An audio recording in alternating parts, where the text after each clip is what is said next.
तो अब हम लोग कोहल वर्ग के बारे में पढ़ेंगे। इन्होंने क्या दिया है? इन्होंने दिया है नैतिक सिद्धांत, नैतिक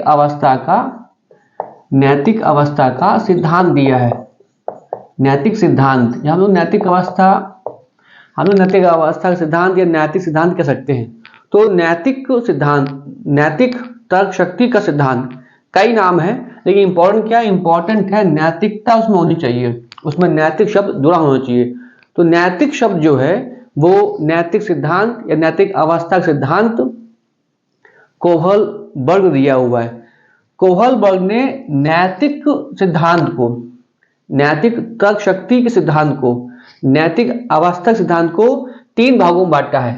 1, 2, 3, यानी कि 3 नियम हैं और प्रत्येक के 2-2 भाग हैं, कुल मिला के 6। कितने? 3 कोहल वर्ग ने जो नैतिक अवस्था सिद्धांत दिया है उसके 3 भाग हैं, ठीक, और टोटल 6 उसके स्तर हैं। 3 अवस्थाएं हैं, 3 भागों में बांटा गया है, 3 अवस्थाएं हैं और तीनों के 2-2 भाग हैं, कुल मिला के 6 स्तर हैं।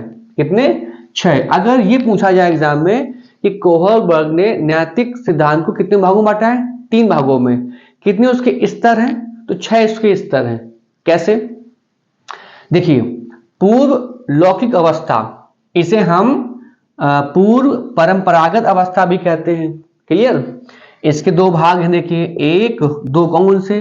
दंड व आज्ञाकारिता का स्तर, लेवल। इसे कहीं कहीं लिखा हुआ है किताबों में आज्ञा व दंड की अवस्था।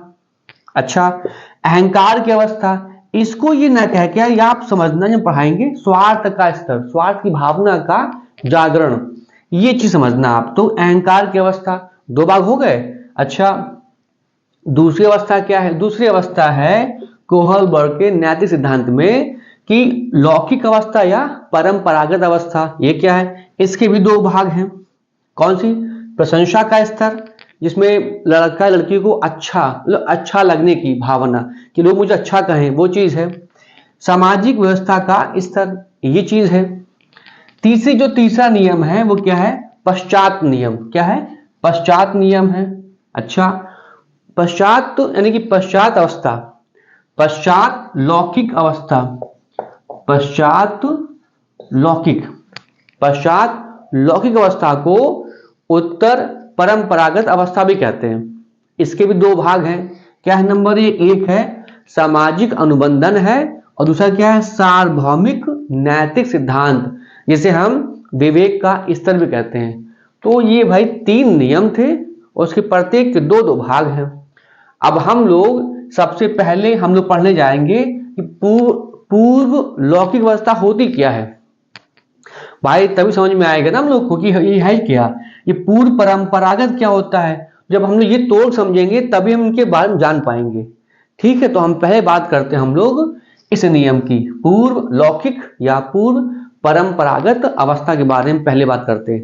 ठीक है, अब हम लोग अगले स्टेप पे आए हैं। अगला स्टेप क्या है? अगली अवस्था क्या है? पहला इनका नियम क्या है? तो पहला जो कोहल वर्ग ने नैतिक अवस्था के बारे में सिद्धांत दिया था, वो दिया था पूर्व लौकिक अवस्था और पूर्व परंपरागत। लेकिन भैया पहले हम लोग देखें इसका मतलब क्या है, ये पूर्व लौकिक क्या है, पूर्व परंपरागत क्या है। अगर ये अर्थ जान जाओगे तो पूरी कहानी आगे समझ में आ जाएगी। कैसे? हमने तो 2 भाग में तोड़ लिया, पूर्व यहां लिख लिया, लौकिक अवस्था और परंपरागत अवस्था यहां लिख ली। हमने देखा पूर्व का मतलब क्या होता है? पहले। इसकी क्या होती है? पहले। और लौकिक अवस्था क्या होती है? लोक। क्या मतलब? हम कहते हैं इस लोक में, मतलब पृथ्वी, स्वर्ग लोक में, यानी कि ऊपर वाला स्थान है ना। तो भाई हम लोग बाल विकास पढ़ रहे हैं, बालक के संदर्भ में, है ना। तो मतलब क्या? लोक। लोक क्या मतलब है? पृथ्वी। पृथ्वी से क्या मतलब है? समाज। हम लोग का यही तो मेन केंद्र है, समाज। तो मतलब है लौकिक, जो मतलब है लौकिक अर्थ क्या है?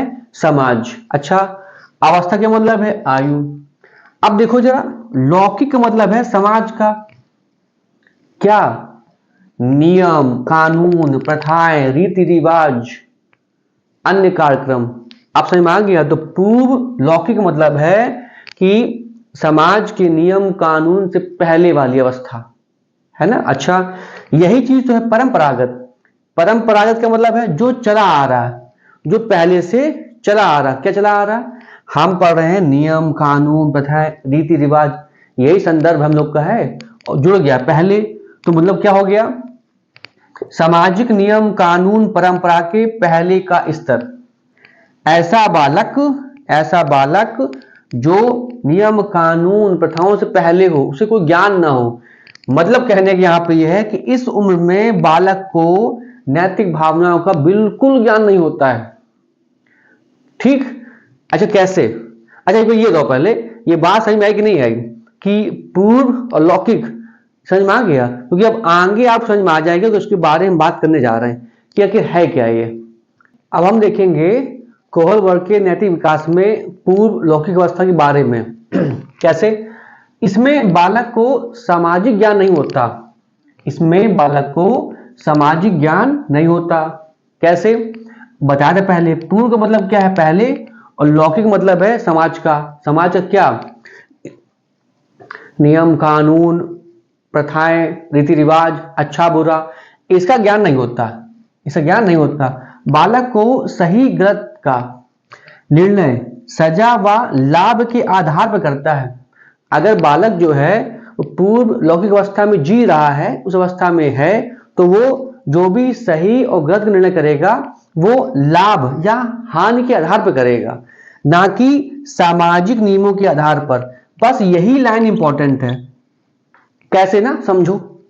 हमने देखा इसको देखा हमने कि जो ये पूर्व लौकिक अवस्था जो है, पूर्व लौकिक अवस्था या पूर्व परंपरागत अवस्था, ये 4 से 6 वर्ष के बीच की आयु है। पूर्व लौकिक अवस्था को 4 से 6 वर्ष के बीच की आयु कहते हैं। ठीक है। अच्छा इसको हम तोड़ लें। क्या मतलब है? हमने तोड़ लिया 4 को 6 को। कैसे? शैशवावस्था में। कैसे? क्योंकि 4 से 6। अच्छा ठीक, इसको तोड़ लिया हमने शैशवावस्था में। कैसे? 2 भागों में, शैशवावस्था और उत्तर शैशवावस्था। देखा जन्म से 2 वर्ष तक, जन्म से 2 वर्ष तक। और शैशवावस्था जो दूसरा तोड़ा जाता है वो तोड़ा जाता है उत्तर शैशवावस्था तक। समझना संबंध क्या है अभी समझ में आ जाएगा। अच्छा शैशवावस्था को जो एज मानी गई है वो मानी गई है कि जन्म से लेकर 2 वर्ष तक। ये ऑथेंटिक है। कहीं कहीं भी लिखा हुआ है 1 से 3 वर्ष तक। जा देखो जो 3 वर्ष तक है वो कहीं ना कहीं इस एज को छू रही है, टच कर रही है। कैसे? मानो जो बच्चा क्लास 6 में है, ठीक है, और क्लास 7th में आएगा, तो जो उसका बुद्धि का विकास होगा वो एकदम से बढ़ेगा नहीं, है ना। वो विकास धीमे धीमे बढ़ेगा ना। जब क्लास 7th के लेवल का आएगा, यही चीज यहां पर है कि ये इस एज को बांटा हुआ है 4-6 बीच में, 4 से 6 बीच में तोड़ा इन्होंने। ठीक है, तो समझें कैसे? तो हमने इसे 2 भाग तोड़ लिया। अब फिर देखा हमने 1 से 3 जैसे पहुंचे, इसका मतलब है जो 4 वर्ष का होगा वो छू रहा होगा इस एज को। उसका विकास कहां हुआ होगा उसका? भाई जो विकास 3 में हुआ होगा वो विकास 4 में होना असंभव है। धीमे धीमे विकास होगा ना। अच्छा यही चीज 5 में होगी, 6 में होगी। तो मतलब कहने क्या है, शैशवावस्था को 2 भागों में बांटा गया है, शैशवावस्था और उत्तर शैशवावस्था। ठीक है। अच्छा अब यहां देख लिए हम, जो उत्तर शैशवावस्था है उसको तीसरे सप्ताह से 2 वर्ष तक माना गया है। क्या?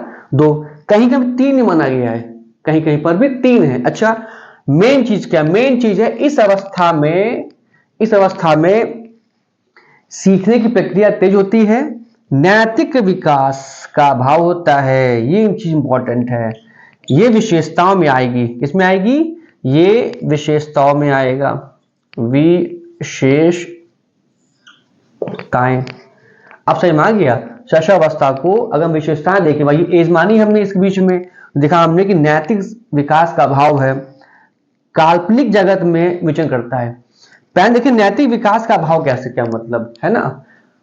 कैसे मतलब? एक बालक जो है अगर वो शैशवावस्था में है, 4 वर्ष का है, 4 वर्ष का है, 5 वर्ष का है, ठीक, तो ये बताओ अगर इसकी माँ इस बच्चे के गाल पर किस करती है और इस माँ की जो लिपस्टिक इसके गालों पर लग जाती है, ये बच्चा वैसे ही बाहर खेलने चला जाएगा। लोग इसको देख के हंसेंगे, लेकिन बालक को कोई फर्क नहीं पड़ेगा। कारण क्या है? कारण ये इस बालक को जो 4 वर्ष का है, 5 वर्ष का है, इसको नैतिक ज्ञान है ही नहीं, अच्छा बुरा पता ही नहीं है। वो क्या है, जिसको लाभ मिलेगा, हानि मिलेगी, उसके आधार पर वो सही गलत करेगा। तो भैया ये बताओ, अगर यहीं पर कोई बड़ा व्यक्ति हो, जब आगे एज पढ़ेंगे हम पढ़ेंगे उत्तर परंपरागत अवस्था, उसमें वो बात करेगा 16+ की। इसके पहले जो होगी वो परंपरागत होगी, उसमें बात करेगा किसमें 10 से 6 वर्ष करेगी। अब बताओ, अगर ये 10 से 6 वर्ष में किसी भी बालक के या बालिका के माँ अगर उसके गाल में किस करती है तो शर्माएगा। इसे अब ज्ञान हो गया है भैया, ये जो माँ ने लिपस्टिक लगा दी है, ये बाल लोग हंसेंगे, इस नहीं जाएगा। लेकिन इस एज के बालक को तो ज्ञान ही नहीं है, तभी तो ये है पूर्व लौकिक अवस्था।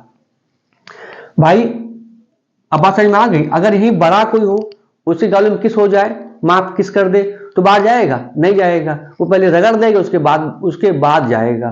क्यों? उसे शर्म आएगी। अब समझ में आ गई? उसको नैतिक ज्ञान है, लेकिन इस एज के बालक को कोई नैतिक ज्ञान नहीं है। उम्मीद है आपको बात समझ में आ गई होगी। अच्छा, ये 6 वर्ष जो है ये लगती हुई बाल्यावस्था है। जो 6 वर्ष है, ये 6 वर्ष ये लगती हुई बाल्यावस्था है। इसमें भी कुछ बच्चों, हम सबकी बात नहीं कर रहे हैं, अनुमानित है कि इसमें भी कुछ बच्चे छोड़ दो, बाकी अधिकतर बच्चों को उतना नैतिक ज्ञान नहीं होता है जितना कि 6 से 10 वर्ष या 10+ वर्ष के बच्चों को उतना नैतिक ज्ञान होता है। उम्मीद है आपको बात समझ में आई होगी ना ये वाली। अच्छा फिर देखो जरा, इस शैशवावस्था को सीखने का आदर्श काल कहा गया है। शैशवावस्था को सीखने का आदर्श काल कहा गया है। और भाई साहब किसने कहा है? ये कहा है वैलेंटाइन महोदय ने कहा है। उम्मीद है आपको बात समझ में आई होगी कि पूर्व लौकिक अवस्था क्या है, कैसे है, और एग्जाम्पल समझ में आपको आया होगा, है ना। हम अब कल इसमें बात करेंगे इसके अगले स्टेप की, अगले अवस्था की। ठीक है, अगर आपको ये टॉपिक समझ में आया हो तो अपने चैनल शिव विद्यापीठ को लाइक करें, शेयर करें एंड सब्सक्राइब करें। नमस्कार।